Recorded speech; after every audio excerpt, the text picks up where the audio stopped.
Mon podcast IMO.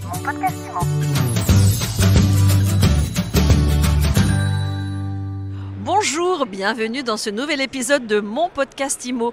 On est en live du Rent, le rendez-vous de la PropTech, et j'ai le plaisir de recevoir Olivier Princival. Bonjour. Bonjour Ariane. Olivier, vous êtes président de la FNAIM Grand Paris et membre du bureau exécutif de la Fédération nationale de l'immobilier, nationale justement.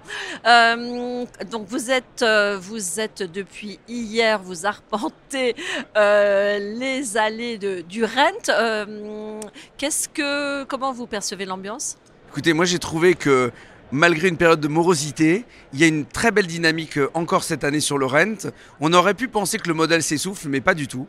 On a aujourd'hui de gros intervenants, on a un salon très aéré, très dynamique, avec des gens qui ont tous le sourire. Donc une belle réussite pour moi cette édition 2023. Bon alors les gens ont le sourire et pourtant à l'extérieur la crise est quand même sévère. Les agents immobiliers sont inquiets. Qu'est-ce que vous leur dites ?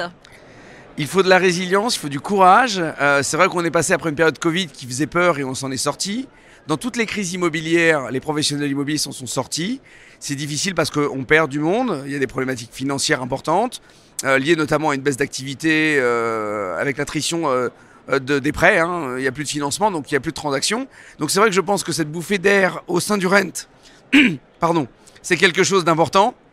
Et ce que je veux dire aux professionnels, c'est que c'est le moment de ne pas s'isoler et de ne pas rester seul. C'est en travaillant à plusieurs, notamment en étant assisté par un syndicat professionnel comme la FNAIM, qu'on peut arriver à échanger, obtenir des tuyaux, collaborer avec des confrères pour renforcer son activité et permettre de continuer à garder le moral le temps que tout ça s'éclaircisse. Et ça va prendre combien de temps, ça, selon vous ? Alors, on n'a pas la boule de cristal. On sait que malheureusement, la baisse des taux d'intérêt n'est pas prévue pour tout de suite. Donc l'année 2024 va être encore rigide. Il faut quand même s'y préparer. Et il vaut mieux le dire et avoir une bonne surprise comme on l'a eu pour le Covid, pour cette sortie de confinement, et se dire qu'on va pouvoir avoir des jours meilleurs le plus tôt possible.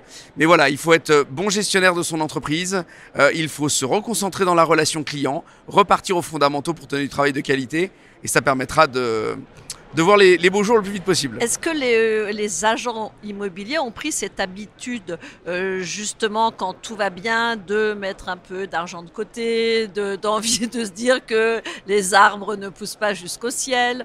Est-ce que là, vous avez un travail de pédagogie en tant que syndicat ? C'est une excellente question, Ariane. En réalité, pendant des années, le marché a été extrêmement volumineux. On a eu de l'effervescence en permanence. Et donc, du coup, je pense qu'il y a eu une tendance à travailler sur des acquis. Voilà. Sauf que ceux qui sortent la tête de l'eau aujourd'hui, c'est ceux qui ont mis des réserves financières de côté. Ça va peut-être rappeler aussi dans les fondamentaux de la gestion d'une entreprise que lorsqu'on fait du résultat, certes on investit, mais surtout on constitue des réserves de trésorerie solides parce que la transaction est un marché en dents de scie. Et donc, du coup, ça va rappeler un peu les fondamentaux. Alors les agents immobiliers, ils souffrent parce que, évidemment, il n'y a pas les transactions sont en chute. Ceux qui ont de la trésor devant eux sont peut-être un peu plus sereins que les autres. Enfin, toujours est-il qu'on observe une montée des défaillances d'entreprises au cours de l'été. Est-ce que vous avez des chiffres ? Et puis surtout, la rentrée, comment ça s'est passé et comment vous voyez la fin de l'année à ce niveau-là ? Alors, je vais vous dire, la rentrée, elle s'est passée où personne n'a le baume au cœur. Je crois qu'il y a une espèce de pression lourde qui dure depuis un certain temps. C'est vrai que les remboursements de PGE, ça fait mal dans les entreprises quand on n'a pas de revenus. Et même quand on a de la trésorerie de côté, cette réserve de sécurité qui s'amenuise mois par mois, ça fait prendre des décisions un petit peu difficiles à des confrères qui nous disent tant pis, je vais peut-être mettre la clé sous la porte maintenant et revenir sur le marché quand il ira mieux.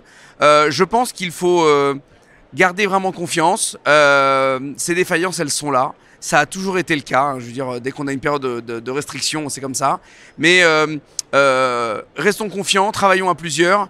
Et ce moment sera vite oublié, je l'espère. L'immobilier est une valeur refuge, les clients s'en détourneront pas. Dernière question, est-ce que ça veut dire aussi qu'il y a eu trop d'ouverture d'agences ces derniers mois ? Il y a une euphorie. Je vais dire la promotion publicitaire du métier d'agent immobilier qui, à mon sens, a mieux démocratisé le métier, a laissé penser pour certains que l'immobilier c'était facile. Alors c'est facile, ou c'est plus facile quand le marché est porteur. Quand il est en attrition, c'est plus du tout le même sujet. Donc on va avoir quelques réglages. Je pense que les moins impliqués, ceux qui survolaient le métier, vont effectivement disparaître. Ceux qui resteront, ce sont les vrais. Et il y en aura encore beaucoup. Et votre conseil pour les vrais, c'est d'adhérer à un syndicat professionnel. Oui, surtout rester accompagné par des professionnels qui, ensemble, travaillent sur un intérêt collectif, un effort collectif et une contribution collective. Et c'est comme ça que ça marche. Merci beaucoup Olivier Principal, président de la FNAIM Grand Paris. Merci Ariane. Et je vous dis à très vite pour un nouvel épisode de Mon Podcast Immo à écouter tous les jours sur MySuite Immo et sur toutes les plateformes. Mon Podcast Immo. Mon podcast Immo.